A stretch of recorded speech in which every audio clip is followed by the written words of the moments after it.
ஆடு மாடு மலையில் மேய்க்கிறனால மலைக்கு சேதம் அப்படிங்கிறாங்க. ஆனால் மலையை வெட்டி எம்செண்டு ஜல்லி அப்படின்னு கர்நாடகா ஆந்திராவை கடத்துறானுங்க. மறுக்க மலையை உருவாக்க முடியுமா? அது சரியாம்மா?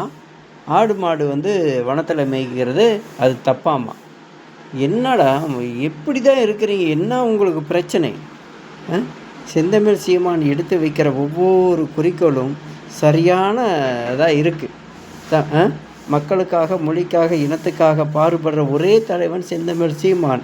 அரசீட்டு துண்டு சீட்டுக்கு விலை போகாத, தமிழர்களை அடமானம் வைக்காத, ஜாதி ஓட்டு தீட்டு என்கிறார். இவர் செய்கிறது எல்லாமே நியாயம்தான். ஆனால் ஆடு மாடு மலையில் மேய்கிறது தப்பாமா? மலையை வெட்டி ஜல்லி மண் எம்செண்டுன்னு கடத்துறது அது சரியாமா? என்னடா மானங்கட்ட மைண்டு உங்களுது?